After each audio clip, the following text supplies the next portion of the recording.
Hey everybody, welcome back. Did you enjoy lunch? How was it?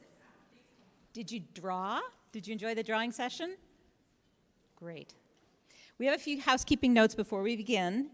If you haven't yet, be sure to download the event app because it's the easiest way to plan and track your best event experience. Online attendees, remember to ask your questions early and as they come to mind so we have time to answer them at the end of the presentation. And with that, I'd like to welcome our gold sponsor, NAC, who is presenting the next session. We really appreciate their support of the B2B Forum, and we couldn't do it without them. Make sure you stop by NAC's booth in person or online to learn more about their stellar solutions. This session is the top 10 things you need to know to design kick-ass emails and landing pages, presented by Pierce Ujjainwala. We are so glad to have you here with us today. Welcome, Pierce.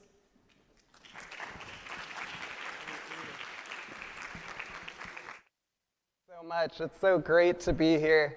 I have to share a story as we kick things off. I'm from Canada, so on the flight down here, there was like a perfect stranger sitting beside me, and we got to talking a little bit, and at one point he said, "Oh, well, what do you do?"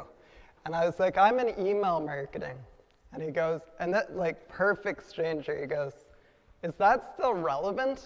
I'm like, so I'm so happy to see everyone here. I've spent pretty much my entire career in email marketing.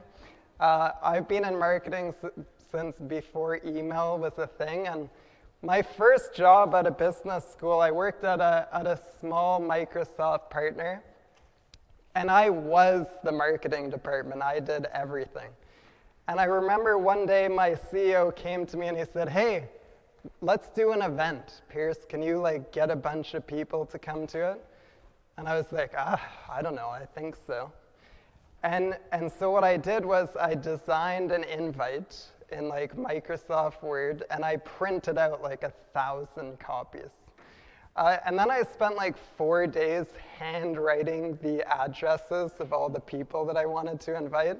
I took that big stack of envelopes over to the mailbox, put them in, and on that invitation, I had my phone number, and I said, "If you want to come, call me, and then I'll get you into the event."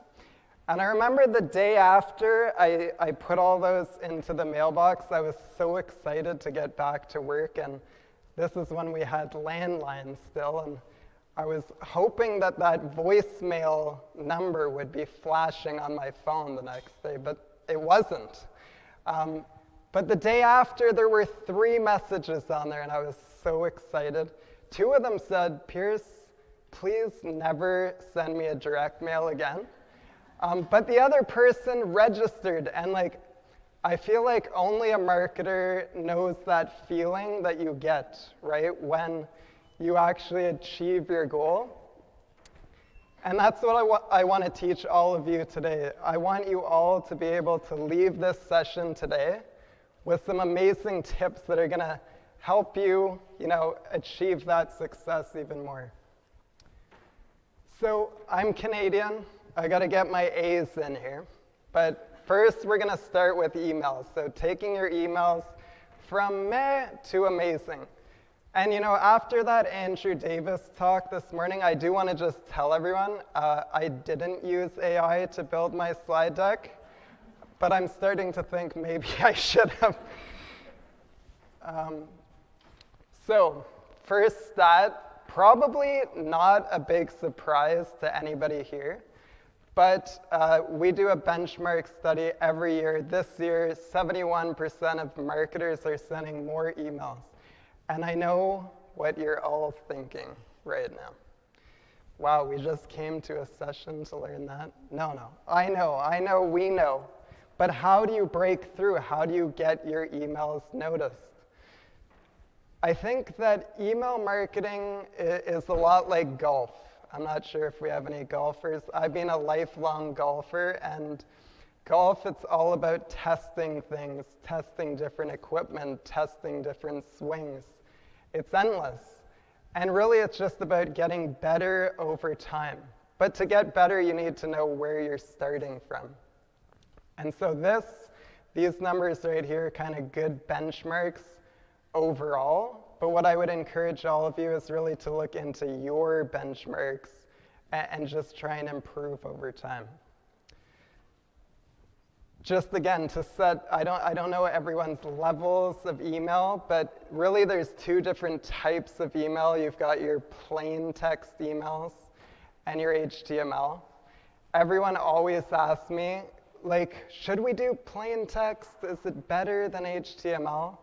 And really, I always recommend, like, do both, right? Like, some of your audience is going to really resonate more with plain text. Some are going to like images. We had Anne Hanley on a webinar. Just a tip there. If you have Anne on a webinar, you get a lot more registrations.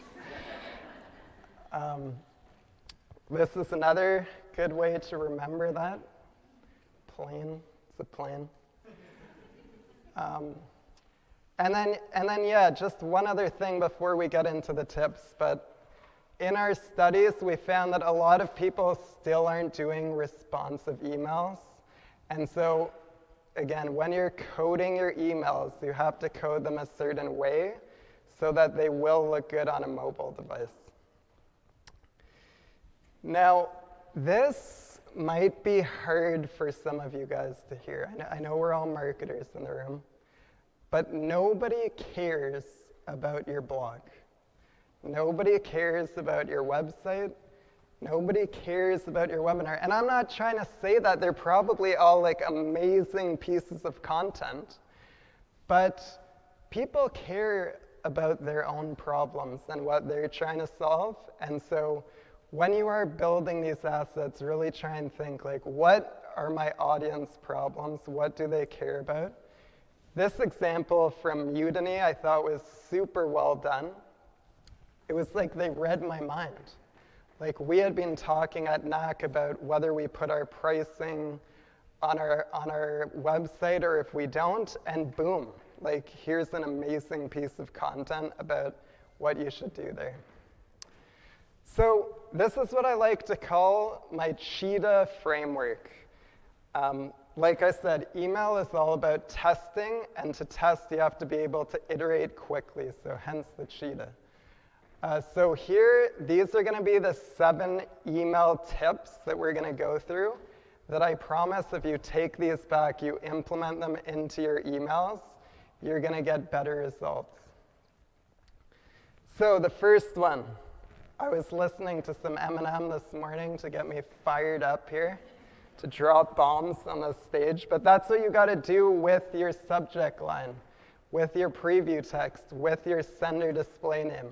I love that Anne this morning said that your sender display name is more important than your subject line. It's about building that authenticity. And, you know, we are finding at NAC that emails that are sent from people get way better response than if they come from NAC. And I think that's just, people like to engage with people. So great example here on the right. I love what Canva does. So Canva actually animates their account profile image. Again, we're trying to stand out here, right? So let's do everything we can to do that. And then emojis too, like test emojis. It might not work for you. It might work great. Maybe you'll hear like, no one does that in our industry, but to me, that's like all the more reason to do it. If no one else is doing it, you're gonna stand out against your competitors. Okay, so yeah, look at all of these things here. They are all weapons in your arsenal to help you get that email opened. Use as many as you can. All right, I couldn't make a deck without mentioning Anne's newsletter. But I feel like she is so great at this connecting with humans, right? In this email, she is talking about face tattoos. My guess is that you don't really receive many emails every day that talk about that. So that's going to stand out, right? That's going to help you get noticed.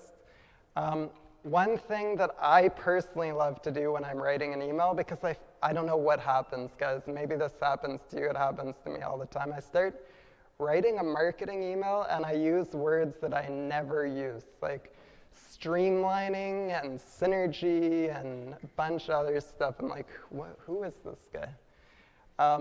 But yeah, so one tip here, one trick. So if you're writing an email, pick one of your customers who hopefully you know. Start that email off in Gmail and write to them. Write to them, how would you promote your webinar to that person? How would you promote your ebook to that person?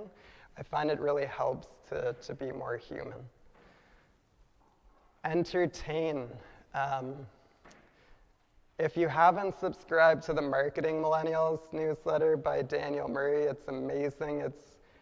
He is marketing to B2B marketers. It's hilarious. Like every time I go through it, I laugh. And I know we're at the B2B summit. I know we're marketing to businesses, but there are humans at those businesses, and I think we're all the same. We like to be entertained. We like to laugh. And to do that, you got to take some risks, right? So Daniel here in his unsubscribe, he says, do you want to ruin my day?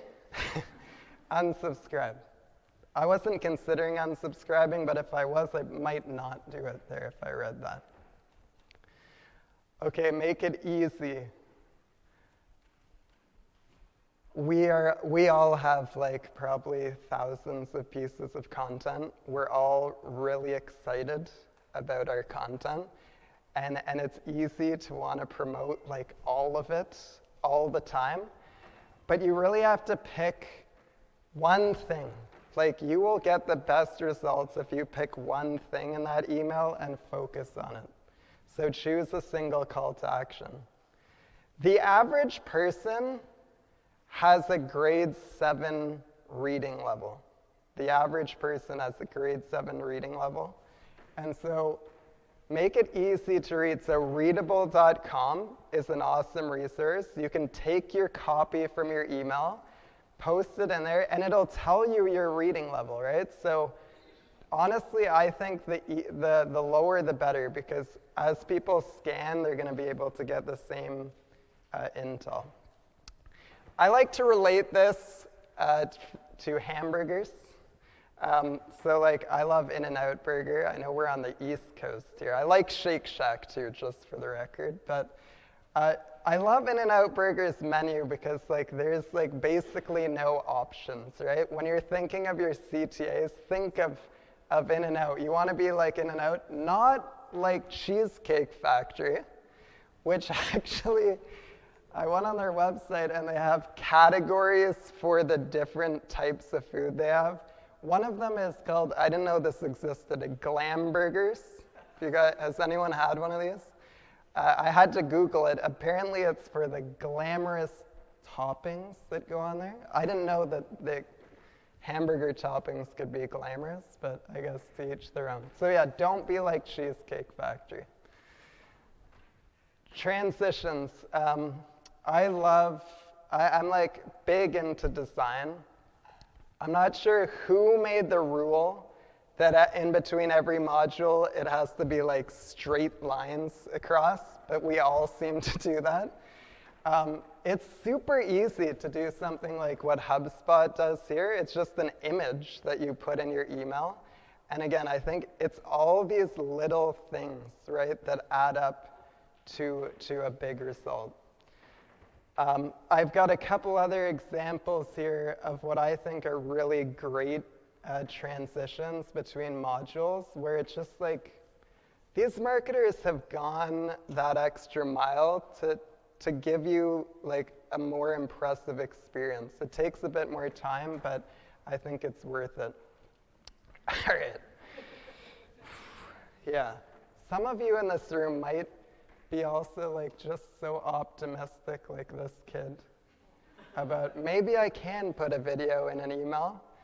And I don't want to crush anyone's spirits here, but you can put a video in an email, but I'll give you the next best thing, okay? So the next best thing is an animated GIF or GIF, whatever you guys want to call it. And I think we probably all remember the websites that we used to visit like a long time ago where they would play music and you would just be frantically trying to shut it off. So in a way, I think it's good that we can't do this in email, but you can kind of give a similar experience to a video in an email through an animated GIF.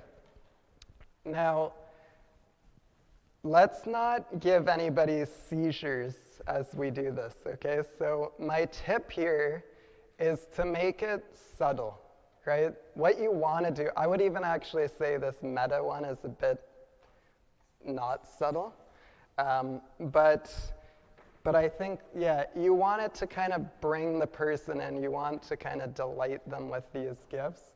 Great resource here is EasyGIF. One thing to really be careful of here, you don't want it to be more than 2 megabytes. Like, you have to think with email, sometimes someone might be like in the subway, right? And if they have a slow data connection, they're not going to get a good experience. So make sure that it's kind of like less than 2 megabytes is a good number there. Okay, so the last letter of the CHEETAH framework is harmony. Who wants to hear me sing? No. Okay, good. I'm glad not many people that you guys really wanted me to embarrass myself there. But no, I won't sing. Maybe later, okay? Yeah, I think harmony between your emails and your landing pages is really key. Because, again, from the user perspective, you want them to know they're on the right experience. They went from the email to the landing page, and they're still in the right place. So we're going to talk about landing pages. That is kind of wrapping up the email section. I have one bonus here, which is custom fonts in email. So again, when we talk about how do we make the emails stand out, how do we make them better, custom fonts are a great way of doing this. It's not a huge change, right? So on the left, you can see what it looks like with standard fonts, and on the right, you have the web fonts. So I find in the bottom here, like you can see on the right, on the left, it's like pretty janky, that font, but on the right, it's a bit more smooth and sophisticated, and so you can all do this in your emails. For this one, again, on the right here, you can just tell that font, it has a presence. It really kind of stands out a little bit more. So email clients, if anyone has, who here has tried to code an email or who has coded an email? Okay, I'm very impressed. So coding emails is very difficult. I give all of you mad props for doing that. Because there are no standards in email development. And everything is constantly changing. And we are really at the mercy of those different email clients. So an email client would be like Apple Mail or Outlook or Gmail. And so here, what this is showing is that like 27% of email clients support custom fonts. And so to me, that's like a quarter of your audience will have a better experience if you put custom fonts in your email. All right, and then, so some of you might ask, what about the people who don't have support for custom fonts? Then it goes to a fallback, and these are your fallback options in the middle. I wouldn't recommend using one of those symbol ones at the bottom, but you can pretty much use any other one on there. Okay, and then I'm really like scratching the surface of all the things you can do in email. We wrote this guide. I'll fill you guys in on how you can get that after. And big heads up that there are a bunch of changes happening in iOS 17.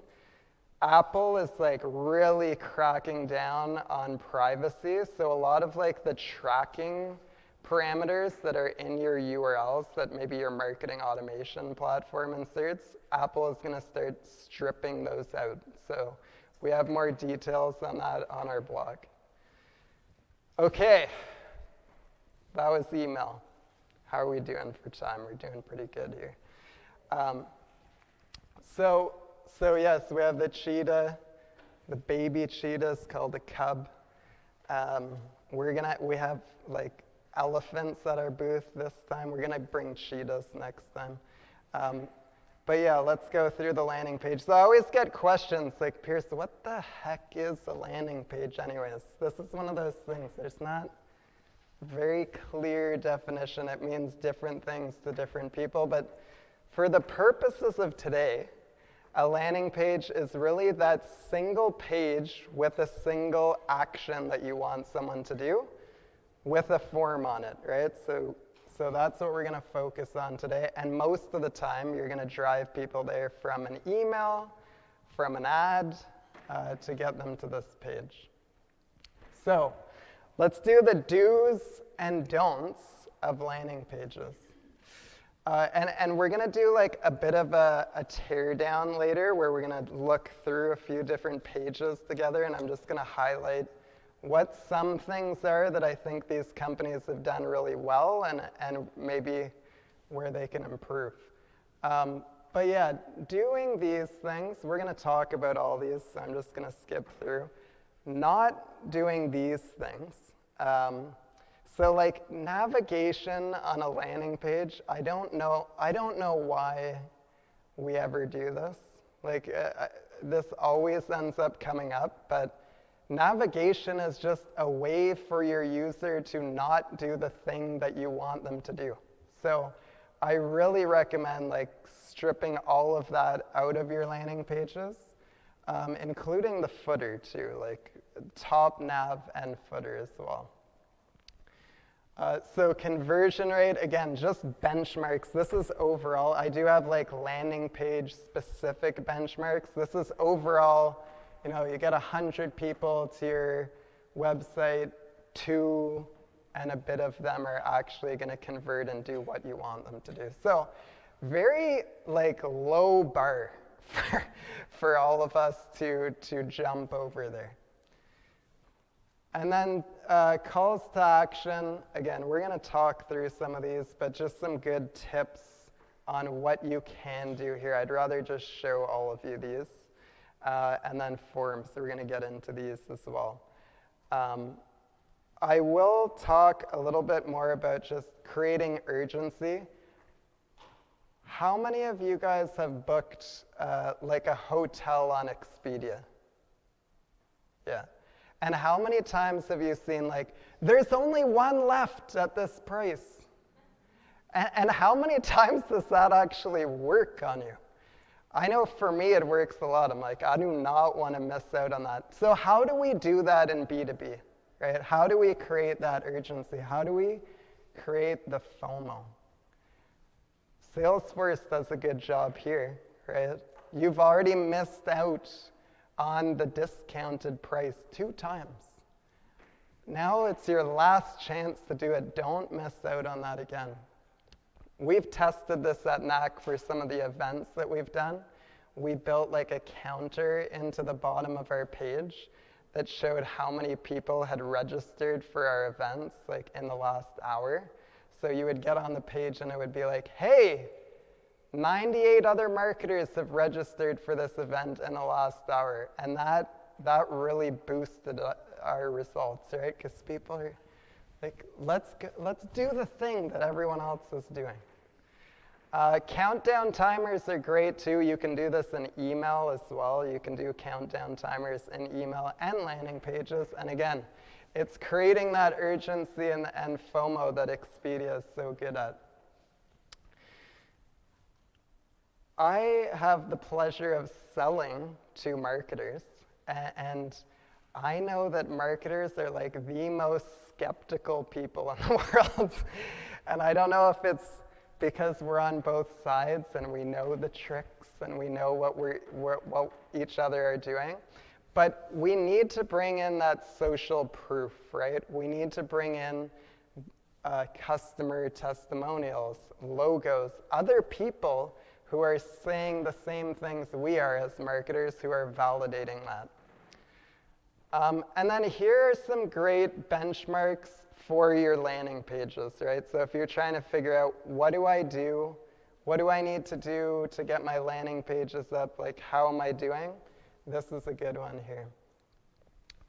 I'm jealous of the people in the restaurant ones. I don't know if I can go back there, but it's like 20%. I don't know if that's just like booking a table or something, but yeah, ours is much lower in tech. Mobile, we've talked about a bunch already. Dark mode. Dark mode is really big lately, and this is something that I feel nobody is spending a lot of time on. And most people are looking at your emails and landing pages in dark mode. And so if you're not at least testing your emails and landing pages on what they look like in dark mode, like, start there. Start with, how do they look now? How bad is it? And is it worth kind of spending some time on that? Okay, so let's do the teardown. And first, I want to build up before I tear down, because I will just say 6th Sense is great. We actually use them at NAC, and they do great marketing. Maybe my biggest tip here, guys, is like, look at what other companies are doing. We look at the leaders in our space, other tech companies, other people who have way more budget and resources than us. Chances are they have done all the testing already, so you can just take a real shortcut and do what they're doing already. So the demo page for a software company is like the most important page. For us, like 90% of our business is driven by demos, so you know these are the pages people are spending time optimizing. So 6th Sense, I think they do a few things really well here. So there's no navigation, right? There's no way to get out of this page. They've got the customer testimonial, the social proof. I'm thinking, hey, this is a real company. They have real customers. But I have no idea why there's like a book a demo thing in the top right. It doesn't do anything, actually. It just brings you right back to the same page. So questioning that one. And then this form is like so long. Like, it's like filling out a passport application or something. I don't think anyone wants to do that. And I'll give a shout out to Jay Schwedelson in the back there, but he pointed something out to me, like, why do we call buttons submit? What is that word even? And like, it's so robotic. I'd come up with something a little bit more creative, maybe like request my demo, book my demo, I want to talk to you. So let's look at another one here. So this one is from Chili Piper. I think they do a lot well here. Again, no navigation. The form, it's much better than the 6th Sense one. I think I might actually fill this one out.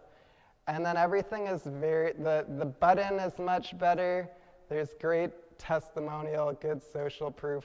I don't know why the footer, there's a lot of links there, but I think they do a good job. And then Gong is an incredible tool, but they do great marketing as well. So to me, it's always one of the first places I go for inspiration. What are they doing?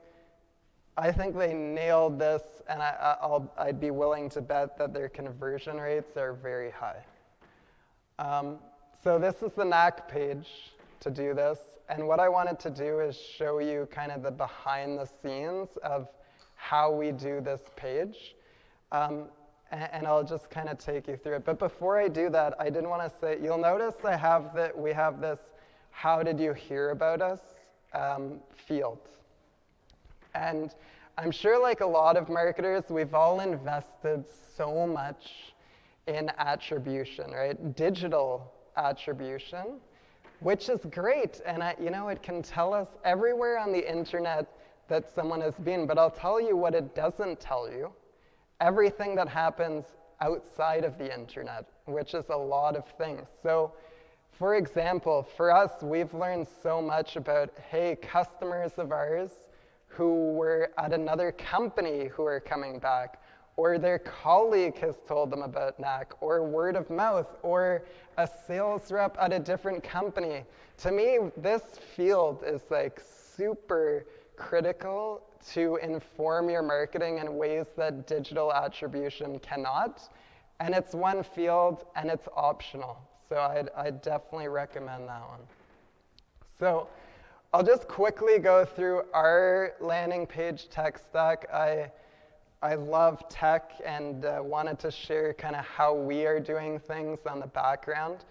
I don't want to make this a big sales pitch, so I'm going to go quickly over this one. But we use NAC to build our emails and landing pages with no code, to collaborate with them.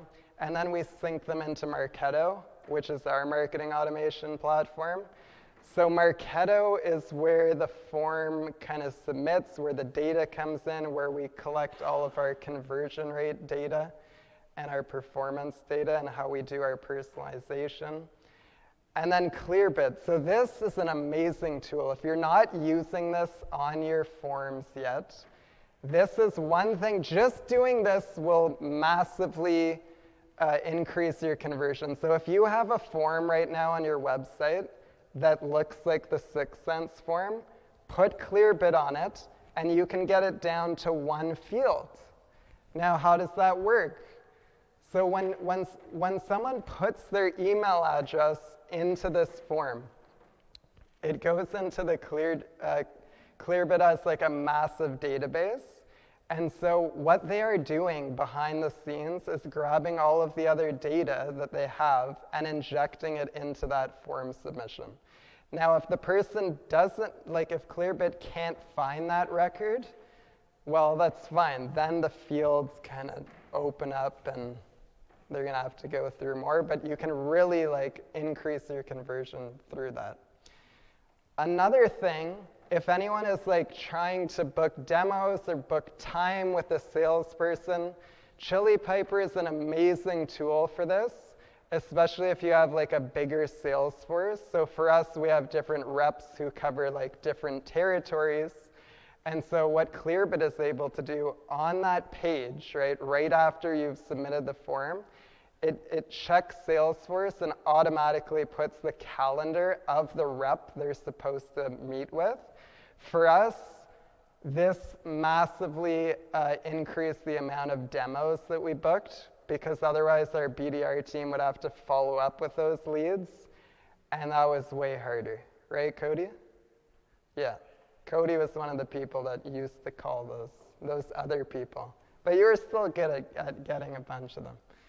And then Hotjar, like to me this tool is kind of like magic, but you can actually see the screen recordings of people who are on your pages, right? Which, if you have never done this, like to me it just like blows my mind. You really see, okay, how quickly are they scrolling through things? Where are they clicking on? What text are they highlighting? How do they fill out the form? Is my form even working the way that I thought it's going to? So Hotjar is great. You can also do like scroll maps with it that will kind of show you how far down people are going on your page, what they're clicking. It's really great. So we also have a definitive guide for landing pages, which I'm going to share. And to make it really easy for all of you, so I talked about the guide. I've got the email guide, the landing page guide. Just send me an email at pierce@NAC and just say you want everything. Something really weird happened this morning where I woke up to my inbox and someone had already emailed me about this. I'm like, how did someone stalking me? But now I'm fully expecting and waiting for emails. I'd be happy to send it. I'll send the deck too, and a high five, which is free. Also, please connect with me on LinkedIn. I know all my email developers can relate to this guy right here. He's probably hangry. That's what I'm like, actually, when I'm hangry. But yeah, I would love to connect with you on LinkedIn as well. And yeah, that's the end. I hope that there was some great takeaways for all of you. We do have like 10 minutes for questions, so happy to answer any that you might have.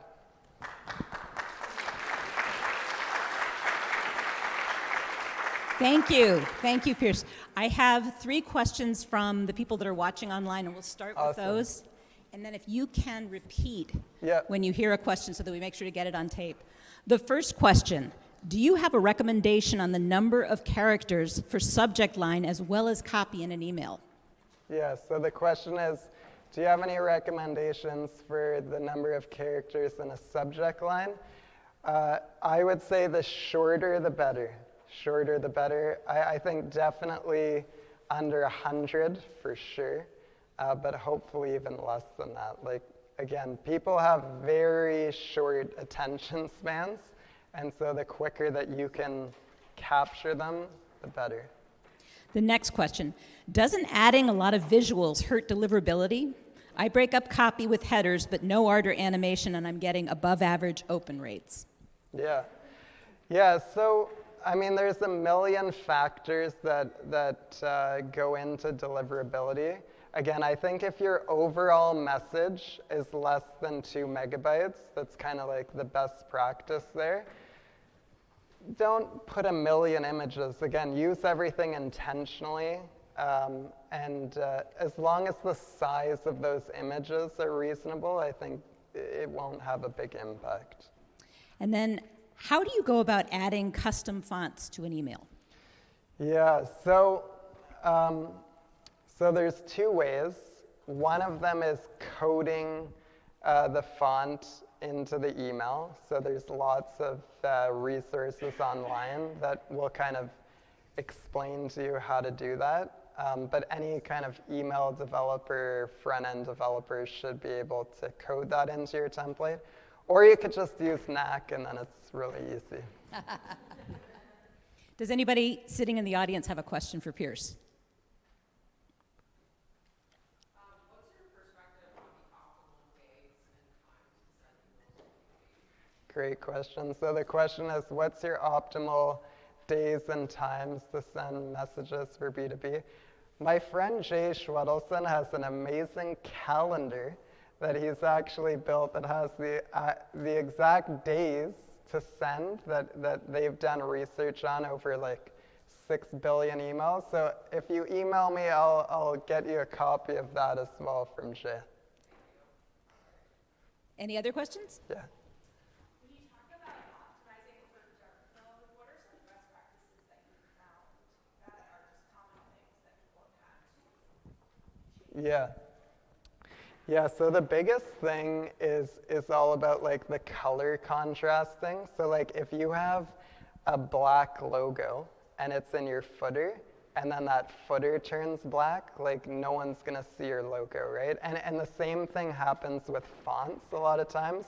Most people use black fonts, so again, when everything is in dark mode, then it can be hard to read. So that's my biggest tip there, is just be aware of kind of the colors that you're using and the contrast that will happen when it's in dark mode.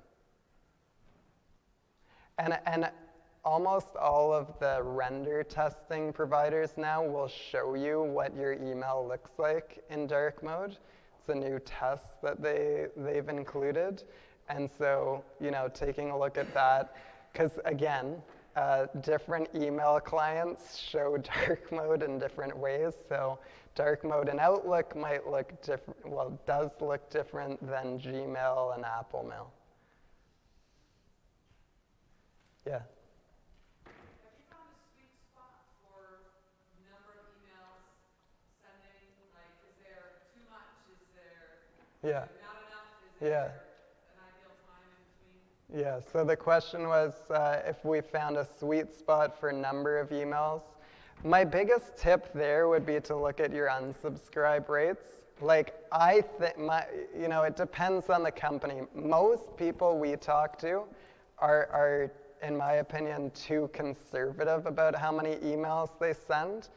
And so I think Again, I think it's really more about what is in those emails. Are those emails really compelling for your audience? Is there great content in there? And do you have a reason to send them?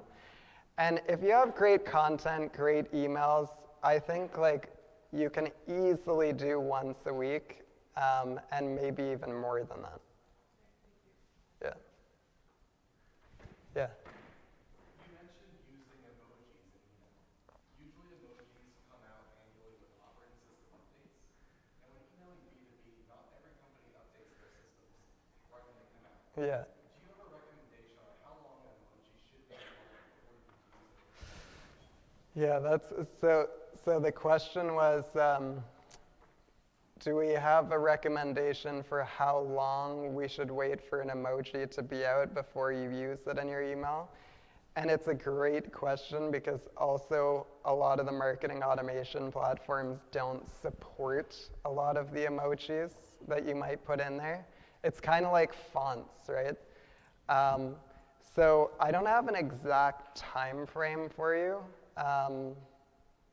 So let me get back to you on that one. I'm not sure. Yeah, perfect. I'll ask our email development team on that one. But it's a great point. Yeah, I know like we use Marketo and we had like a grand opening of our new office and we used the little green dot emoji in the subject line and then it didn't work. It came out as like a bunch of characters. So even as an email company, you know, it's hard to keep up and, you know, we just owned up to that mistake and everyone understood that it happens and that's one of those things that, yeah, you can't use every one of them and you kind of have to check to make sure if you can or not. Last question, anyone?